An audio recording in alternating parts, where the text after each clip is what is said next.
What? We practiced it. We practiced. I'm gonna do it on my knee.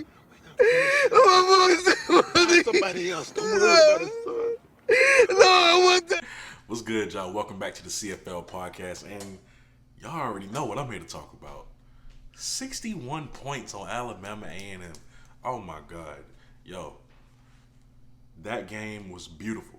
Jackson State was well efficient on all sides of the ball, right? Special teams, offense, defense, they were very efficient, and that's what helped lead to the win. I don't know how I want to do this video, right? So I'm just gonna say my takeaways and my thoughts because it's a lot. It's a whole lot to go on. So I'm gonna start off with this. There's two people that deserve the game ball: TC Taylor and the entire defense. The entire defense. But we're gonna start with TC Taylor first. Yo, what a great move by Coach Prime to put TC Taylor in charge. What a great move, right? Now it makes him look like a genius. Somewhat.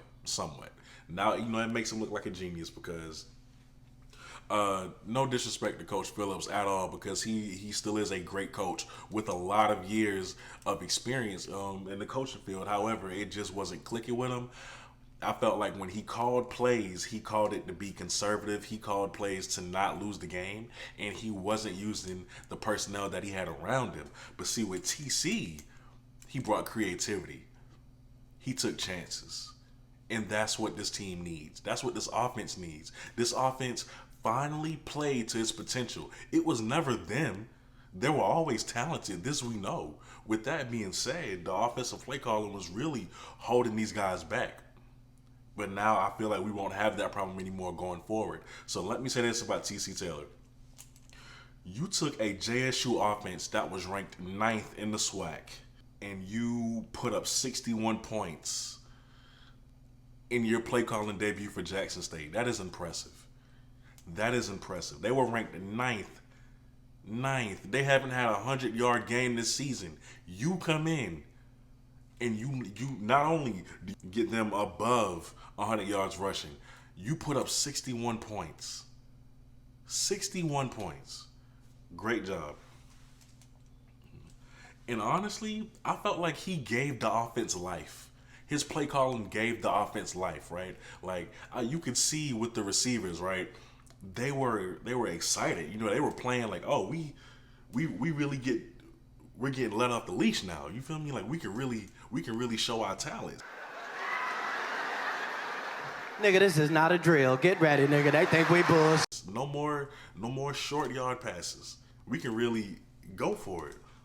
And they responded well to it. I told you, when you have dogs like this, you have to set them free. You got to let them do what they do. You got to take shots. And you ended up finishing the day with 496 yards of total offense in your debut. Now, when I made that video about breaking news, TC Taylor is being promoted to the play caller, a lot of you guys said, hey, man, he had a lot of success at North Carolina Central. And I'm like, okay, cool. But, that was a while ago. I want to see what he does now with this group. Great job. Like I said, he had, first of all, great creativity on the opening drive with the end around. I wouldn't even have thought of that. And you could easily see the differences between him and Phillips and play calling, but it was subtle things to me, right? Like the different type of runs. Like it was stuff like the halfback toss in the red zone instead of just running up the middle that, stuck out to me. Things like that matter. Even though they didn't convert the touchdown on that play, it's different. It's different. All we ever wanted was something different. That's it. And he brought that to us. And it worked out. Shedeur. 17 of 24, 249 yards passing, 4 touchdowns, and no interceptions. Shedeur did not need to play like Quincy Casey did in the spring. Clearly, he didn't need to play. First of all, he played better, and that's without the stats. That's without comparing stats. From an eye test, from actually watching the game, he played better than Quincy Casey. And he spread the wealth. See, that's what I love about Shedeur. Shedeur is going to get everybody involved. He's going to get everybody involved because the relationship that he has with his teammates, especially that receiving core, It's unmatched. It's unmatched. Like I said, that whole offense is upperclassmen, okay? But they look at Shador like back when you were in high school. It was always that one freshman that was cool with all the upperclassmen, right? So they look after him. That's what Shador is to the rest of this offense. They look after him. Not just because he's the quarterback, but because he's earned their respect. He's earned their trust. He's shown them that he's talented and that, he knows what he's doing. And because of that, he's been spreading the wealth. I mean, look, Warren Newman, 5 catches, 80 yards, a touchdown. Trevontae Rucker, 4 catches, 66 yards, and a touchdown. Keith Corbin, 3 catches, 40 yards. Didn't have a touchdown, but still. Joshua Lanier, 3 catches, 26 yards, a touchdown. Malachi Wideman, a touchdown. Colin Ritchie, 2 targets and a reception. We need to use Colin Ritchie a lot more. He's way too big. We got to use him a lot more. He can be, especially in the red zone, he could be a really effective weapon in the red zone. Boy, Shador was out there passing around completions like Jehovah's Witness pan flips. That's how good he was. He was Oprah out there. You get a completion. You get a touchdown. I love that from him, man. Now, give credit to the offensive line. Give credit. Because for the first time this year, they played phenomenal. I mean, Shador was not touched. Shador was not breathed on. He had all day in that pocket. And what's one thing we know about Shador? When you give him a clean pocket, you might as well go ahead and wrap it up because it's over with. You not touch. If you think you gonna touch Shador in a clean pocket,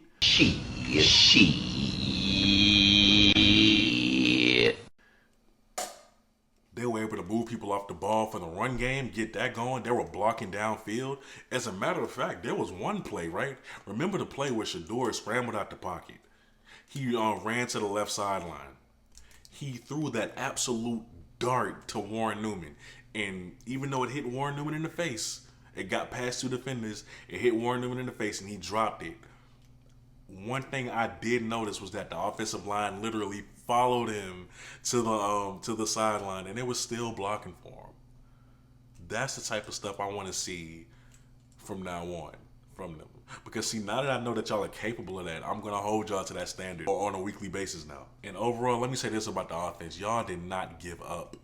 Another thing I love that you can credit the TC Taylor as well. You didn't give up.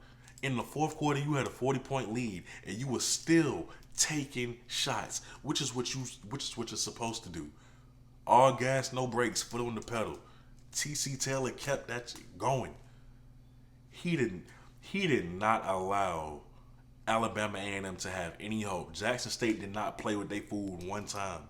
They came in there with a mission. They wanted to bury them, and they did that. That's the type of play calling that you need going forward. And honestly, if TC Taylor keeps calling plays like this, I don't see who's gonna stop him. Now let's talk about the defense, right? Because we all know how well they played. 10 sacks. Y'all had 10 sacks. Whatever y'all are paying Coach Thurman, double that. Coach Thurman needs to stay at Jackson State. I don't want nobody else offering this man a contract in the offseason, which is an offer too good that he just can't pass up on. Whatever y'all paying Thurman, man, double it. We need to keep him here because, man, has he been doing a great job. And let me say this. I don't want to hear anything from anybody. Jackson State has the best defense in the SWAC. It's not matched. No other team comes close. Their defense is record-setting right now.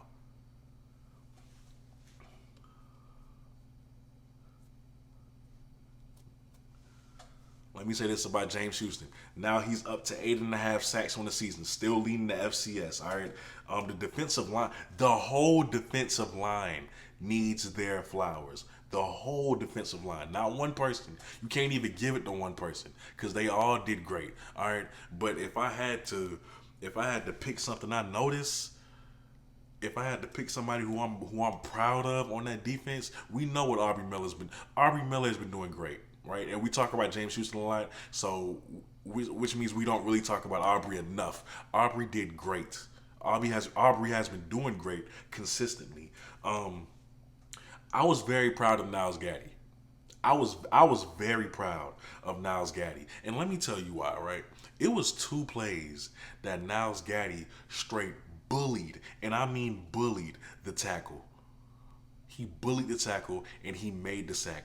One particular play, he came off the edge. He attacked the tackle using his hands. He made himself skinny, okay? But what he also did was he turned his hips, and he had his hips facing the quarterback, which means he was not able to over pursue, meaning he was able to get the sack because of it. That is textbook. And of course, the other play when he lost his helmet and still made the sack. I mean, my goodness. Protect yourself, please, because that's a little dangerous. But just great hustle. But we all know Aubrey continues to have a great day. And although James Houston is the star of that defense, Aubrey Miller is the anchor of that defense. The fact that y'all were able to keep the leading rusher in the SWAC to 13 carries for 25 yards. You kept the leading rusher in the SWAC to 13 carries, 25 yards, and he only averaged 1.9 yards a carry. This defense is more than scary. I don't know the right word to give them. I don't. They're all world.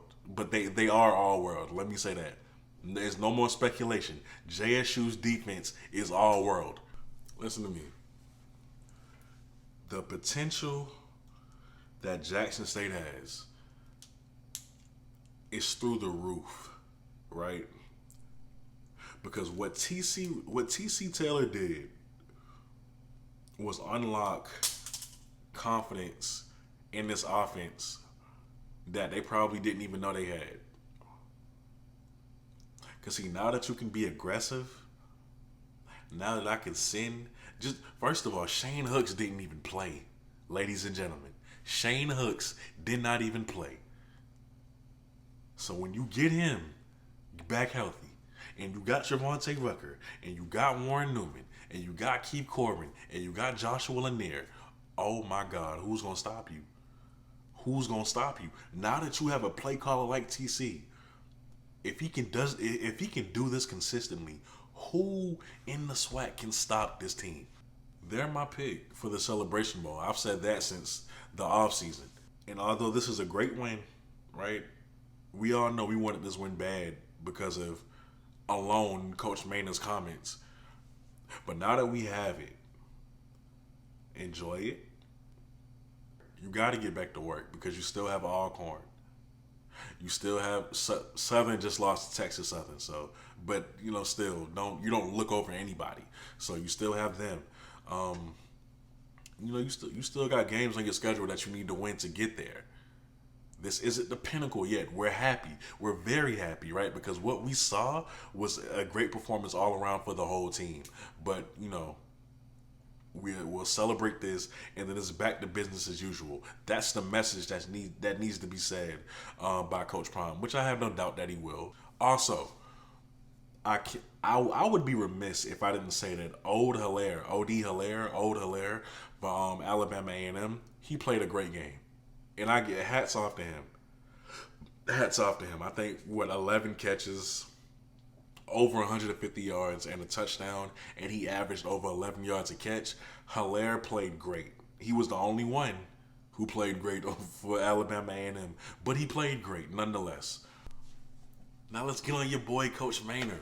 We've all been on this earth long enough to hear our older person tell us at some point in our lives, do not write a check that your ass can't cash. Maynard should have took that advice. You made that comment about the 4 and 5 stars. You did. You said, hey, we got 4 and 5 star guys too.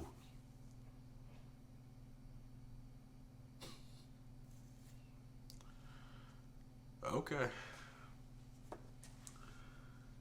I was just wondering when they were going to show up. Because see, now, you know why Coach Prime doesn't do that talking anymore? Like, don't get me wrong, right? Trash talking is good for the sport of football. It is. But people like Maynard, they take it too far sometimes, right? Or they go too hard sometimes. Like you keep going after a person who clearly doesn't want to engage in this with you. So when you end up losing like this, you have nobody to blame but yourself. What you did to your team is the equivalent to what LeVar Ball did for Lonzo, or at least what people would say that he did to Lonzo. Remember, LeVar Ball was saying like, "Oh, you know, my son is this, my son is that," which he had every right to do. And then in Lonzo's first career game, Patrick Beverly was on his behind hard because he couldn't get to his daddy. See, you not the one who can get on that field, man. So you can make these comments, but your players are the one who got to go out and hold up your end of the bargain. They got to back up your talk. And look what happened. Now I don't think he's gonna stop talking, but hopefully this will get him to really back in a little bit, because the last thing I know you want is another scooter being sent to you. Alright? But yo, that's all I have, man. I didn't really have much time to do anything when I got home from work besides shower and make this video for y'all. So I'm a little tired myself. I need to cook, need to eat, need to get to bed so I can work tomorrow. So yo, thank y'all so much, man. For those of you who were inboxing me during the game while I was at work, y'all kept me very entertained. I really appreciate it. I have another video coming this week, and it is going to be on Trey Glymph. Again, it's going to be another video of Trey Glymph, because when I say this kid is balling, I mean it. And y'all need to know about him, because he going to be on JSU campus on homecoming. So when y'all see him, make sure y'all say something. But with that being said, you are watching the CFL podcast. I go by the name of Kobe, and I'm out. Peace.